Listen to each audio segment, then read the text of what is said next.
The way that I completely disassembled this Milk Makeup bronzing stick to get every last bit of bronzer out of it is crazy because that's how good it works. Finally got my new one in the mail so I can apply it normally, but I was willing to go to whatever lengths because look at how nicely this blends out. It's also really buildable. You can just see in real time how it blends out. I'm not someone that likes bronzing sticks, honestly. I've always done like a powdered contour or powdered bronzer. I just didn't think that I was really good at blending it out, or maybe it was a product. I really didn't know what it was, but this was my first time using a bronzing stick or a contour stick where I just fell in love immediately and it changed the game for me. Moving on to this side, it blends out like an absolute dream. I do some on my eyelids as well, so I'm just blending that out. And then I do have a thinner brush that I use for my nose.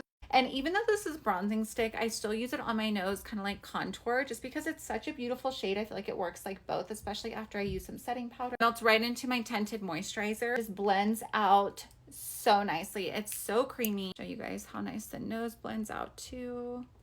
I am in love with this stuff. That's why I was willing to scrape the sides of this and dig out the last bits of it. I'm going to show you guys the finished product, what it looks like when everything's set, but this stuff is amazing. I'm going to link it below for you guys. If you see that orange shopping cart, run and grab it because I had to wait for a while for this shade to be back in stock. This is Dazed. This is what it looks like completely blended out. It's super pretty. It's like the perfect glow. It's not as crazy as it looks when you first put it on and blend it out. It's actually really subtle, but it is buildable. If I do want to build up coverage, I just go in with my brush and brush it along the actual stick and then dab it on more. And it can really intensify if you want like a really strong bronzer glow. I love Milk Makeup. That is the nicest bronzing stick I've ever used. Even though summer's coming to an end, that is something that's going to be perfect year round. Even with fall and Christmas makeup, that's going to look so pretty with like the dark reds, the browns, the deep fall colors. I'm just in love with that stuff. Run and grab it. If you still see that link down there, it means it hasn't sold out yet, but these do sell out super quick. They blend out like a dream. They're just creamy, perfect. They stay where they're supposed to all day long once you set it. I love this stuff.